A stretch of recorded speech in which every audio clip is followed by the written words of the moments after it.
नमस्कार, आप देख रहे हैं इंडिया टीवी 7 जनता की ताकत। हम आपके साथ पूनम पांडे नजर डालते हैं कुछ खास खबर पर। सूरत शहर न्यायालय की ईमेल आईडी पर कोर्ट में 5000 किलोग्राम RDX बम संदेश वाला एक धमकी भरा ईमेल भेजा गया था। पुलिस ने धमकी भरा ईमेल भेजने वाले जौहरी को किया गिरफ्तार। ये धमकी भरा ईमेल 13 जुलाई 2026 को शाम 6:13 पर भेजा गया था। इस मामले में सूरत शहर के साइबर अपराध पुलिस स्टेशन में भारतीय दंड संहिता और सूचना प्रौद्योगिकी अधिनियम के तहत मामला दर्ज किया गया है। साइबर क्राइम ब्रांच की तकनीकी टीम ने जांच कर आरोपी रमन रामबाबू सतन मिश्रा को किया गिरफ्तार।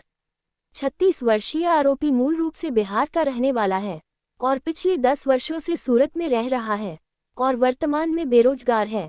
आरोपी ने किसी अन्य व्यक्ति का मोबाइल फोन प्राप्त किया और उससे ये धमकी भरा ईमेल भेजा।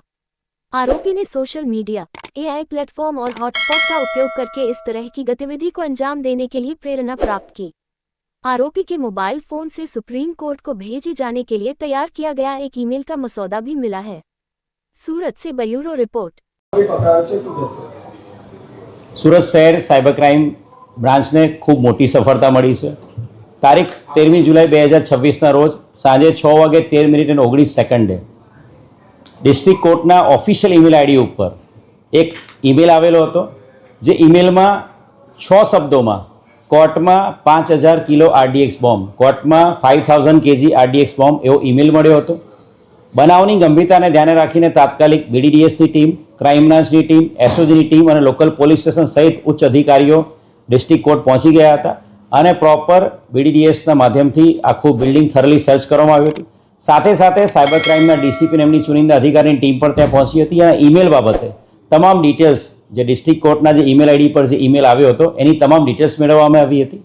અને એ બાદ સાયબર ક્રાઇમના DCP Vishakha Jain, police inspector KP Gameti અને અમારી આખી ટીમ, સાયબર ક્રાઇમની ટીમ આ જે ઈમેલ આવેલો હતો એનું ટેકનિકલ એનાલિસિસમાં લાગેલી હતી અને સાથે સાથે બનાવ અનુસંધાને એક FIR સાયબર ક્રાઇમ પોલીસ સ્ટેશનની અંદર ભારતીય ન્યાય સંહિતાની કલમ 351 અને 353 સાથે સાથે સાયબર ટેરરિઝમની IT એક્ટની કલમ 66F મુજબ ગુનો દાખલ કરવામાં આવ્યો હતો અને એની અંદર આ ટેકનિકલ એનાલિસિસ અને સાથે સાથે જે ટેકનિકલ એનાલિસિસના અંતે પોલીસે જે થરલી હ્યુમન ઇન્ટેલિજન્સ અને વોચમાં રહીને સાયબર ક્રાઇમની ટીમે એક આરોપી, આ બોમ્બ થ્રેટનો ઈમેલ કરનાર આરોપી રમણ રામબાબુ સતન મિશ્રા એને પકડવામાં સફળતા મળી છે। રમણ રામબાબુ સતન મિશ્રા છેલ્લા 10 વર્ષથી સુરતમાં રહે છે। એ મુખ્ય બિહારનો વતની છે, બિહારના દરભંગા જિલ્લાનો વતની છે। રમણ છે એ મેરિડ છે, એની પત્ની અને એની 2 બાળકો એની સાથે છે। એ એના મોટા ભાઈ સાથે અહીંયા છેલ્લા 10 વર્ષથી રહે છે ને હીરાના અલગ અલગ પ્લેસીસ ઉપર હીરાના કારખાનાઓમાં મજૂરી કામ કરે છે। છેલ્લા 3 મહિનાથી એની પત્ની એની સાથે અહીંયા રહેવા આવી હતી 2 બાળકો સાથે બિહારથી અને ત્યારથી ઘણા લાંબા સમયથી એ નોકરીએ હીરાના કામમાં મજૂરી કામ પર જતો નહોતો અને ઘરે બેસીને મોબાઈલ મારફતે એ YouTube અને Instagram પર રીલ્સ જોતો હતો। YouTube ઉપર જે ફ્રી વિડીયોઝ, ખાનસર જે એજ્યુકેશન ઇન્સ્ટિટ્યૂટ છે એના જે ફ્રી વિડીયોઝ છે એ વિડીયો મારફતે ઈમેલ, એ બધા ક્લાસીસ જે એના જે લેક્ચર્સ છે એ બધા જોતો હતો, જેના આધારે ઈમેલ યુઝ કરવાનું, સાથે સાથે આર્ટિફિશિયલ ઇન્ટેલિજન્સ પ્લેટફોર્મ કઈ રીતે યુઝ કરવું એ બધું જોતો હતો। અને ઇન્સ્ટાગ્રામની રીલો ઉપર જે અલગ અલગ જગ્યા ઉપર જે બોમ્બ થ્રેટના ઈમેલ્સ જે અલગ અલગ જગ્યા પર ગુજરાત રાજ્યમાં અને અન્ય રાજ્યોમાં જે આવેલા છે એની ઇન્સ્ટાગ્રામ રીલ્સ જોતો હતો અને એનાથી પ્રેરાઈને એણે આ એક ઈમેલ પોતાના જ જે બિલ્ડિંગમાં રહેતા એક અન્ય વ્યક્તિ એનો ફોન એણે વાપરવા લીધો હતો અને બિલ્ડિંગના ટેરેસ પર, કતાર ગામનું જે બિલ્ડિંગ છે કૃષ્ણકુંજ બિલ્ડિંગ, એના ટેરેસ પર જઈને પોતાના બિલ્ડિંગમાં રહેતા અન્ય વ્યક્તિ પાસેથી આ ફોન લઈને એણે એક આ ઈમેલ કર્યો હતો। હાલ જે એની પૂછપરછ કરી છે એ પ્રમાણે એણે કન્ફેસ કર્યું છે કે આ પોતાના જે નોન પર્સન છે બિલ્ડિંગમાં એના ફોનમાંથી એણે ઈમેલ કર્યો હતો।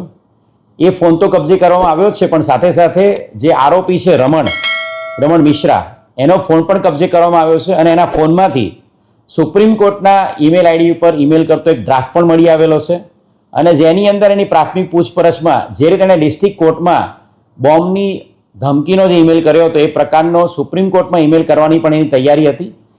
એ જે સુપ્રીમ કોર્ટને જેણે ઈમેલ કરેલો હતો એની અંદર જે ડ્રાફ્ટ તૈયાર કર્યો એમાં એક લાઈન એને અંગ્રેજ હમારે કંટ્રી કો બરબાદ કરકે ગયે, અને ત્યારબાદ એની જે પૂછપરછમાં એવું કહે છે કે હું આ જ પ્રકારનો ઈમેલ કે ભાઈ અહીંયા RDX બોમ્બ મૂકેલો છે સુપ્રીમ કોર્ટમાં, એ પ્રકારનો ઈમેલ કરવાનો હતો. ખૂબ મોટી સફળતા બોમ્બ થ્રેટના આ જે ઈમેલ જે થયો હતો ડિસ્ટ્રિક્ટ કોર્ટ એને ડિટેક્ટ કરવામાં સુરત શહેર સાયબર ક્રાઇમ બ્રાન્ચને મળી છે. આરોપી કેટલો અભ્યાસ કર્યો છે અને આ મેલ કરવાનું કારણ શું? આ જે આરોપી છે રમણ રામબાબુ સતન મિશ્રા, એ બિહાર દરભંગાનો રહેવાસી છે. એના પિતા ત્યાં દરભંગા બિહારના ધનુવારા ગામમાં ખેતીકામ કરે છે, એની માતા ઘરકામ કરે છે. પરિવારમાં એ લોકો 2 ભાઈ ને 2 બહેન છે. એની બંને બહેનો છે ત્યાં બિહારમાં જ રહે છે, અને 2 ભાઈઓ છેલ્લા ઘણા વર્ષોથી અહીંયા જ સુરત શહેરમાં કતારગામ વેડ રોડ પર કૃષ્ણકુંજ બિલ્ડિંગમાં રહે છે. આ આરોપી છે એ ઇનિશિયલી એના ભાઈની સાથે હીરાના મજૂરી કામમાં ને બધે જતો હતો, અને અહીંયા ભાડાના રૂમમાં કૃષ્ણકુંજ બિલ્ડિંગમાં રહેતો હતો. છેલ્લા ઘણા સમયથી એણે આ હીરાના કારખાનામાં જે મજૂરી કામ કરતો હતો એ બંધ કરી દીધું છે. એના પત્ની જે છેલ્લા 3 માસથી એના 2 બાળકો સાથે અહીંયા આવે છે, એના 2 બાળકો છે, એક નાનું બાળક 8 વર્ષનું ને એક બાળક 3 વર્ષનું છે. એના પત્ની જ્યારથી રહેવા આવ્યા ત્યારથી વારંવાર એના પત્ની એને નોકરી બાબતે મજૂરી કામ કરવા જવા માટે પણ કહેતા હતા, અને એ કશું પણ ઘરે કરતો નહોતો. બિલ્ડિંગમાં રહેલા અલગ અલગ લોકો પાસેથી ઇન્ટરનેટ માટે હોટસ્પોટ માંગતો હતો, અને હોટસ્પોટનો ઉપયોગ કરીને સતત સોશિયલ મીડિયા ઉપર, યુટ્યુબ ઉપર અને ઇન્સ્ટાગ્રામ ઉપર રીલ્સ અને વિડીયોઝ જોયા કરતો હતો, અને સાથે સાથે ઈમેલ કરવાનું, AI પ્લેટફોર્મ પર કઈ રીતે કન્ટેન્ટ બનાવવાનું એ બધું શીખતો હતો, અને આખો દિવસ એ આ જ કામ કરતો હતો. અને ઇન્સ્ટાગ્રામ ઉપર જે અલગ અલગ રીલો જે બોમ્બ થ્રેટના ન્યૂઝ અનુસંધાને જે આવેલી હોય એનાથી પ્રેરાઈને એ પોતે પણ આ ઈમેલ કરવા માટે પ્રેરાયેલો હતો, અને એણે આ ઈમેલ કર્યો હતો. અભ્યાસ કેટલો છે? હાલ જે એની પૂછપરછ છે એ પ્રમાણે એ બિહારના એના વતનમાં ધનુવારા ગામમાં ધોરણ 9 સુધીનો એણે અભ્યાસ કરેલો છે.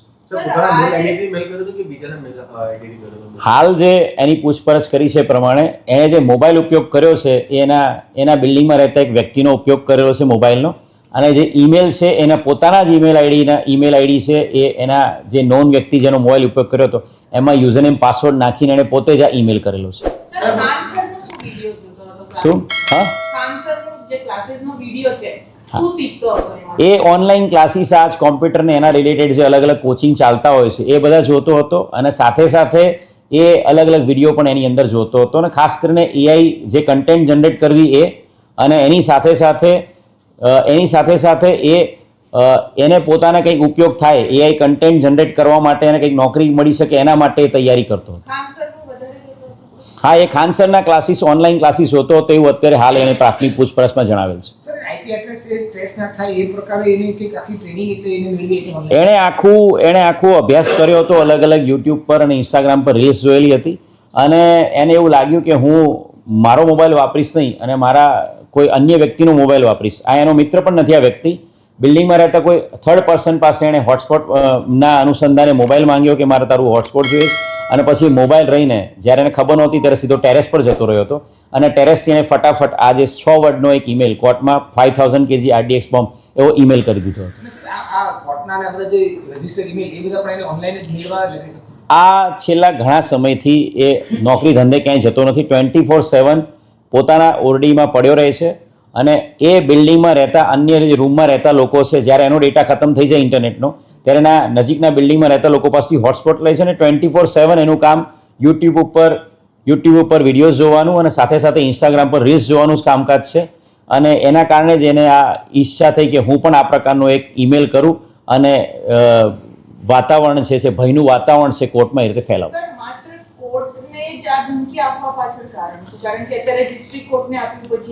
હા, એટલે હાલ જે એની પૂછપરછ કરી છે એ પ્રમાણે અત્યારે એવી કોઈ એને કહ્યું નથી કે ફક્ત કોર્ટને જ કેમ ધમકી આપેલી છે, પણ એણે એક ટ્રાયલ બેઝ ઉપર સૌથી પહેલો એને ઈમેલ કરવો હતો, અને આ જ્યારે ઈમેલ કરતો હતો કદાચ એ અન્ય બિલ્ડિંગને પણ અન્ય સરકારી કચેરીને ઈમેલ કરી શક્યો હોત, પરંતુ જ્યારે એ ઈમેલ કરી રહ્યો હતો ત્યારે ટેરેસ પર એક અન્ય વ્યક્તિની પ્રેઝન્સ પણ તરત જ આવી ગયો હતો, અને ઉતાવળમાં એને જેની પાસેથી એનો ફોન લીધો હતો એ વ્યક્તિનો મિત્ર ટેરેસ પર આવ્યો, અને એને જોઈ ગયો કે પેલા ફ્રેન્ડનો ફોન એ ઉપર લઈને આવ્યો છે, અને ઉતાવળમાં કોઈ પણ લાંબો ઈમેલ કર્યા વગર ફક્ત 6 વર્ડનો એક ઈમેલ ફોરવર્ડ કરી દીધો હતો ડિસ્ટ્રિક્ટ કોર્ટને. એટલે બની શકે કે અન્ય જે સરકારી બિલ્ડિંગોના જે ઓફિશિયલ ઈમેલ આઈડી છે એની પાસે હોય, પરંતુ એની પાસે ફક્ત 3 કે 4 મિનિટનો જે ટૂંકો ગાળો હતો એની અંદર ડિસ્ટ્રિક્ટ કોર્ટનું જે ઈમેલ એની પાસે અવેલેબલ હતું એમાં એણે સીધો ડિસ્ટ્રિક્ટ કોર્ટને ઈમેલ કરી દીધો. એની પાસેથી સુપ્રીમ કોર્ટના પણ ઈમેલ એડ્રેસ મળી આવેલા છે અને સુપ્રીમ કોર્ટમાં ઈમેલ કરવા માટેનો એના પોતાના મોબાઈલમાંથી ડ્રાફ્ટ ઈમેલ પણ મળી આવેલો છે. હાલના તબક્કે એની પૂછપરછ એના ઓફિશિયલ 4 દિવસના, કેમ કે સાયબર ટેરરિઝમનો ગુનો છે, કોર્ટમાંથી અમને 4 દિવસના રિમાન્ડ મળેલા છે. એનું થરો ઇન્ટ્રોગેશન પણ કરવામાં આવશે અને સાથે સાથે એનું સાયકોલોજીકલ એનાલિસિસ પણ અમે આગામી દિવસોમાં સ્મીમેર મેડિકલ કોલેજમાં કરાવવાના છીએ, જેથી કરીને આ વ્યક્તિની માનસિકતા શું છે એના પર પણ અમે ફોકસ કરી શકીએ. Thank you.